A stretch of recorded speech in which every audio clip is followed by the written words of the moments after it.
국내 국외 각 가정과 각 처소에서 예배드리시는 성도 여러분에게 우리 주 예수 그리스도의 은혜가 충만하기를 축복합니다. 예레미야서 43장을 보겠습니다. 1절 한 절을 함께 읽겠습니다. 예레미야가 모든 백성에게 그들의 하나님 여호와의 말씀, 곧 그들의 하나님 여호와께서 자기를 보내사 그들에게 이르게 하신 이 모든 말씀을 다 말하매, 유다 나라는 바벨론의 침략으로 패망하였고 왕과 백성들이 포로되어 갔습니다. 남은 백성들은 총독의 통치를 받게 되었습니다. 그런데 이웃나라 암몬의 사주를 받은 유다의 왕족 이스마엘이 총독을 살해한 사건이 발생하였습니다. 백성의 지도자들은 이 사건으로 인하여 바벨론 군대가 침공할 것을 두려워하는 백성들을 이끌고 애굽으로 이주하려고 하였습니다. 선지자 예레미야는 백성들이 애굽으로 피신하려는 것을 극구 만류하였습니다. 단순히 자신의 생각과 판단으로 만류한 것이 아니었습니다. 하나님으로부터 받은 말씀이 있었기 때문이었습니다. 선지자들과 사도들이 전하고 선포하는 말씀을 몇 가지 유형으로 나눌 수 있습니다. 하나님이 주신 말씀 그대로를 전하는 경우가 있습니다. 하나님의 주신 말씀을 풀어서 설명하는 경우가 있습니다. 자신의 의견이지만 성령님에 의하여 말하는 경우가 있습니다. 사도 바울은 고린도전서 7장에서 임박한 환난과 처녀의 결혼을 결부시켜 자기 의견을 피력하였습니다. 그러나 성령님의 인도를 바른 줄로 생각한다고 덧붙여 말했습니다. 고린도전서 7장 25절 26절에는 처녀에 대하여는 내가 주께 받은 계명이 없으되 주의 자비하심을 받아서 충성된 자가 되어 의견을 구하노니 내 생각에는 이것이 좋으니 곧 임박한 환난을 내어 사람이 그냥 지내는 것이 좋으니라 하였습니다. 그리고 38절 이하에서는 그러므로 처녀딸을 시집 보내는 자도 잘하거니와 시집 보내지 아니한 자가 더 잘하는 것이니라. 아내가 그 남편이 살 동안에 매여 있다가 남편이 죽으면 자유하여 자기 뜻대로 시집 갈 것이나 주 안에서만 할 것이니라. 그러나 내 뜻에는 그냥 지내는 것이 더욱 복이 있으리로다. 나도 또한 하나님의 영을 바른 줄로 생각하노라 라는 말로 끝맺었습니다. 고린도 전서는 주 56년경에 기록되었습니다. 여기에서 임박한 환난이란 주 64년 로마 시의 대화재 사건 원인을 기독교인에게 뒤집어 씌운 네로 황제 때의 대박해와 주 70년 예루살렘을 파괴하고 무수히 많은 사람을 죽인 도미티안 황제 때의 박해를 예언적으로 말한 것일 수 있습니다. 그러나 한편으로는 역사의 종말이 임박한 때에 관련되기도 합니다. 이런 환난 중에는 결혼하여 자녀를 낳아 양육하는 사람이 극복해야 할 곤란이 극심할 것이기 때문에 바울은 결혼을 심사숙고하도록 권면하였습니다. 예수께서 환난의 날에는 아이 뵌 자들과 젖먹이는 자들이 큰 어려움을 당하게 될 것이라고 말씀하셨습니다.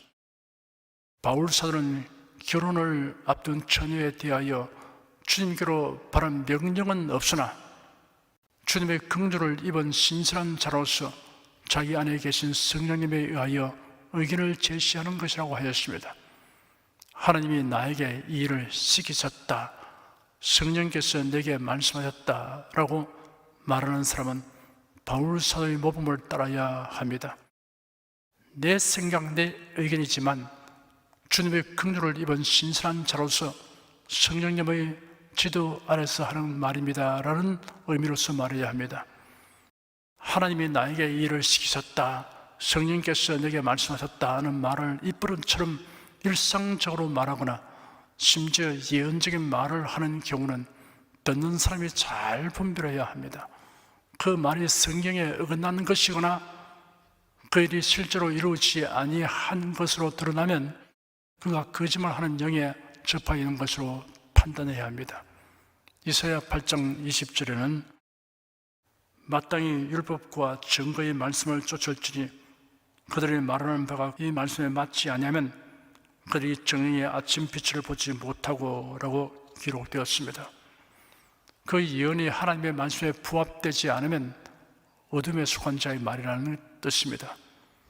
2절 한 절을 함께 읽겠습니다. 호시아의 아들 아사랴와 가레의 아들 요하난과 및 모든 교만한 자가 예레미야에게 말하여 가로되 네가 그 짓을 말하는도다. 우리 하나님 여호와께서 너희는 애굽에 거하려고 그리로 가지 말라고 너를 보내어 말하게 하지 아니하시느니라. 백성들은 애굽으로 내려가는 것을 만류하는 예레미야의 예언을 이런 지하에 부정하고 거절하였습니다. 예레미야의 말을 거짓말이라고 매도해 버렸습니다. 그들은 예레미야에게 하나님의 뜻을 물어달라고 하면서 하나님의 말씀에 무조건 순종하겠다는 의사표시까지 하고서는 이런 반응을 보였습니다. 그들은 하나님으로부터 자신들의 주장과 뜻이 정당하다는 말씀을 듣기만을 바랐던 것입니다. 그런데 자신들이 바라는 말씀이 아니니 거부하였습니다. 더 나아가서 거짓말이라고 매도해버렸습니다.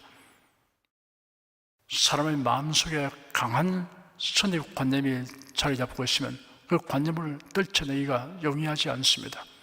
선입관념이 과연 성경적인가를 반드시 검토하고 확인해 보아야 합니다. 바리새인과 사두개인들은 메시아와 천국에 대한 비성경적인 선입관념으로 인해 구원의 길을 배척하는 자들이 되었습니다. 그리고 탐심이나 강렬한 욕구 역시 떨쳐내기가 어렵습니다. 하나님의 말씀을 받아들이기 위해 순수히 마음을 비우는 사람은 성숙한 신자입니다. 성경에 이렇게 기록되어 있습니다 라고 말해주면 그래도 나는 내 생각대로 할 겁니다 라고 하는 사람은 자아가 깨어지는 훈련을 받아야 합니다. 본문에는 예레미야가 저는 하나님의 말씀을 거짓말이라고 매도한 사람들을 가리켜 교만한 자라고 하였습니다. 하나님의 말씀을 무시하고 부정하는 것보다 더 심한 교만은 없습니다. 여러 사람들로부터 교만하다는 평판이 나는 것은 냉유롭지 못한 일입니다. 그러나 하나님으로부터 교만한 자라는 판단을 받는 것은 중대한 일입니다. 세상 사람들로부터 겸손하다는 평을 받는 사람이라도 하나님의 말씀을 거슬러 행하면 하나님으로부터는 교만한 자라는 판단을 받습니다. 창조주 하나님과 구세주 예수 그리스도를 믿지 않는 사람, 성경을 믿지 않는 사람은 하나님 앞에서 교만한 자입니다. 예수께서 친히 말씀하시기를 나는 마음이 온유하고 겸손하니 나의 멍에를 메고 내게 배우라 하였습니다. 여기서 말씀하시는 온유와 겸손은 순종과 믿음이라는 의미를 내포하고 있습니다. 예수께서 말씀하신 온유라는 말의 성경 원어는 짐승을 길들인다는 뜻을 가지고 있습니다. 송아지는 제멋대로 날뛰니다. 그런데 콧뚜레를 하고 고삐를 맨 후에는 길들여집니다. 그러므로 온유하다는 말은 길들임을 받았다는 의미가 있습니다. 길들임을 잘 바른 소는 주인의 뜻을 묵묵히 따릅니다. 요즘은 경운기로 밭을 갈지만 경운기가 없던 시절에는 소를 이용하여 밭을 갈았습니다. 제가 어렸을 때 여름 방학에 고향에 가면 쟁기를 잘 다루는 이웃 아저씨가 감자밭을 갈아 엎는다는 우리가 소쿠리를 들고 뒤따라가면서 감자를 주워 담았습니다. 호미로 감자를 캐는 작업은 힘들고 능률이 오르지 않습니다. 소가 끄는 쟁기를 사용하여 밭구랑을 갈아 엎으면 하얀 감자가 모습을 드러내며 툭툭 튀어나와 일렬로 늘어섭니다. 고랑 끝에서 돌아 옆 고랑을 갈면 미처 주워 담지 못한 감자가 그 흙에 파묻히기 때문에 재빨리 따라가면서 소쿠리에 집어 담아야 합니다. 어렸을 때는 그 일이 무척 재미있었습니다. 그리고 저에게 아주 인상 깊은 것이 한 가지 되어 있습니다. 밭을 가는 소입니다. 종일 밭을 가면서도 일하기 싫어서 뻗대거나 요령을 부리지 않고 전기를 잡고 부리는 사람이 이랴 하면 가고 워 하면 멈추어 섰습니다. 잘 기억이 나지 않는데 또 무슨 소리를 하면 바구랑 끝에서 뒤돌아서는 행동이 지금도 눈에 선합니다. 연단을 통해 길들임을 바른 신자는 하나님 앞에서 밭 가는 소처럼 온유하게 됩니다. 하나님의 뜻과 섭리를 순순히 따르며 하나님의 언약을 온전히 신뢰하는 자세가 하나님 앞에서의 온유와 겸손입니다. 3절, 4절, 2절을 함께 읽겠습니다.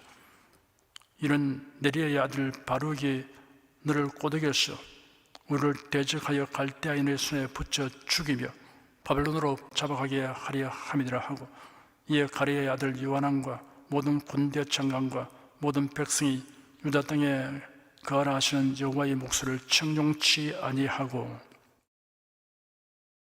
이 교만한 자들은 바룩과 예레미야를 폄훼하고 왜곡되게 비판했습니다.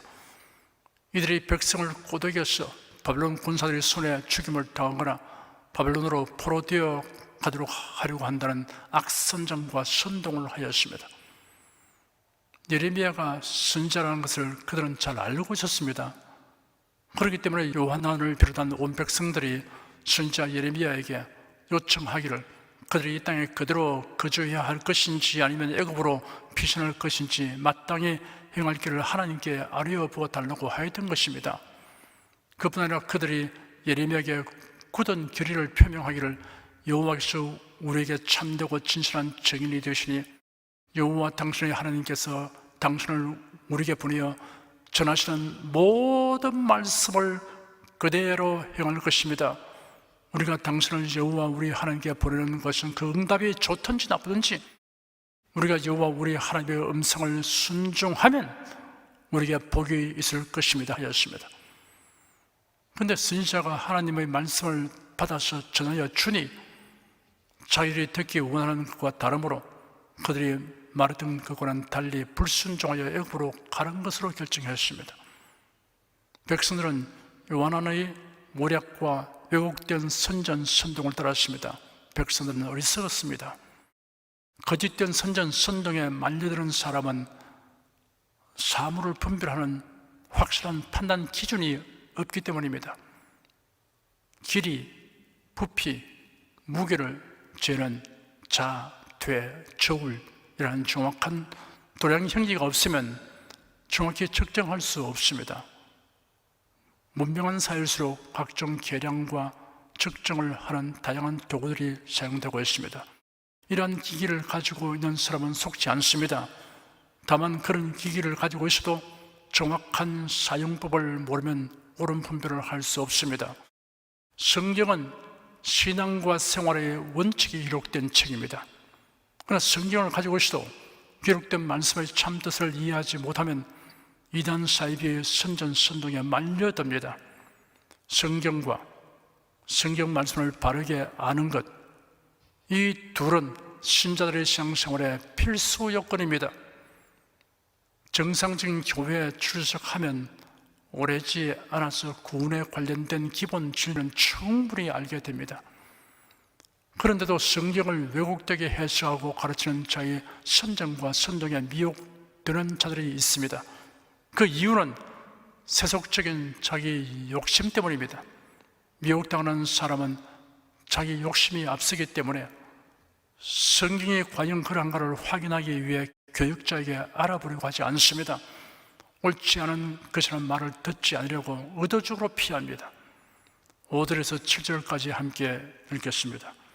가레의 아들 요한난과 모든 군대 장관이 유다의 남은 자, 곧 쫓겨났던 열방 중에서 유다 땅에 거하려 하여 돌아온 자, 곧 남자와 여자와 유아와 왕의 딸들과 시위 대장 느부사라단이 사반의 손자 아히감의 아들 그다랴에게 넘겨둔 모든 사람과 선지자 예레미야와 네리야의 아들 바룩을 영솔하고 애굽 땅에 들어가 다바네스에 이르렀으니 그들이 여호와의 목소리를 청용치 아니함이 이러하였더라. 요한왕과 군대 장관들이 기어코 백성들을 애굽으로 데리고 갔습니다. 심지어 예레미야와 바룩까지 이끌고 갔습니다. 영술하고 나는 오늘은 강제로 잡아감을 의미합니다. 예레미야와 바룩을 데리고 감으로 마음의 안위를 얻어야 한 것입니다. 하나님의 말씀을 거슬러 행하면서 선지자를 데리고 간다고 해결될 일이 아닙니다. 하나님 말씀대로만 하면 그런 구차하고 어리석은 대책이 필요치 않습니다. 하나님에 대하여 눈가림으로 하는 행위는 스스로 속이는 것일 뿐입니다. 안전 보장이 되지 않습니다. 마치 성경을 소지하고 읽는다고 구원이 보장되는 것으로 여기는 것과 같습니다. 기독교 가정에서 자랐다고 구원이 보장되는 것이 아닙니다. 교직에 등록되어 있다고 구원이 보장되는 것이 아닙니다. 신학자이고 목사라고 하여 구원이 보장되는 것이 아닙니다. 성경 말씀대로 믿으며 하나님을 섬겨야 합니다. 요한왕과 군치관들이 예레미야 선지자를 강압적이라도 대동하여 행하면 그들이 하나님의 지시와 달리 행하여도 안전하리라고 여기는 이런 식의 신앙 행태를 우리가 주의 깊게 살펴서 배척해야 합니다. 8절에서 13절까지 함께 읽겠습니다.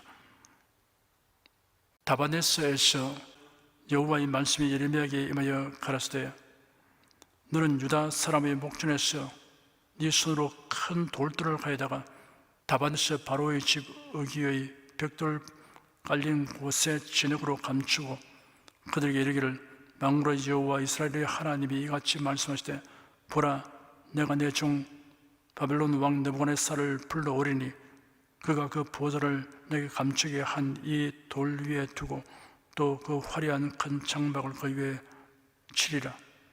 그가 와서 애굽 땅을 치고 죽일 자는 죽이고 사로잡을 자는 사로잡고 칼로 칠 자는 칼로 칠 것이라. 내가 애굽 신들의 집에 불을 놓을 것인즉 느부갓네살이 그들을 불살이며 그들을 사로잡을 것이요 목자가 그 몸에 옷을 두름같이 애굽 땅을 자기 몸에 두르고 평안히 그곳을 떠날 것이며 그가 또 애굽 땅 베세메스의 주상들을 깨뜨리고 애굽 신들의 집을 불살이라 하셨다 할지니라. 예레미야는 애굽을 도피지로 삼는 백성들에게 애굽에 임할 하나님의 심판의 경고를 상징적 행동으로 나타내었습니다. 예레미야가 돌들을 가져다가 바로의 집 어귀의 벽돌 깔린 곳에 진흙으로 감추어 놓은 것은 두 가지 의미가 있습니다. 옛날 이스라엘 백성들이 애굽에서 종살이 할 때 벽돌 굽는 일을 한 것처럼 애굽에 이주하는 유다 백성들이 고통을 당한다는 것을 의미합니다. 바벨론이 애굽을 정복하고 큰 돌들로 궁전을 세울 것을 의미합니다.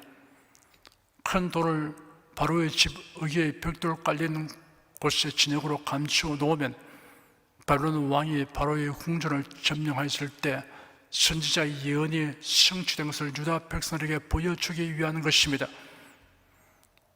유대인 역사가 요세푸스의 기록에 의하면 바벨론 왕 느부갓네살이 예루살렘을 정복한 지 5년 후에 애굽을 공격하여 애굽 왕을 죽이고 유대인들을 바벨론으로 잡아갔다고 합니다. 하나님의 말씀을 등지고 도망간다고 하나님의 심판을 면할 수는 없습니다. 하나님을 피하여 도망갈 수 있다고 생각하는 것 자체가 어리석은 것입니다. 무소부재하신 하나님의 본질과 품성은 영원합니다. 기도하겠습니다. 요한을 비롯한 지도자들이 선지자를 통하여 주신 하나님의 말씀조차 거짓말로 단정해버리고 자신들이 품은 의도대로 고집하여 일을 진행한 것은 자기 주관이 지나치게 강한 까닭에 초래된 폐단이었음을 우리가 살펴보았습니다. 하나님 말씀을 거스르는 모든 이론은 파쇄해야 한다는 것을 철저하게 배우기 전에는 아직도 온전한 신앙에 이르지 못한 신자라는 것을 우리가 각 사람이 확실하게 인식하도록 성령께서 도와주시옵소서. 하나님께 대한 교만과 겸손은 하나님의 말씀에 대한 태도 여하에 달려 있다는 사실을 명심하고 언제나 하나님의 말씀을 믿고 순종하며 살겠습니다. 주 예수 그리스도 이름으로 기도드립니다. 아멘.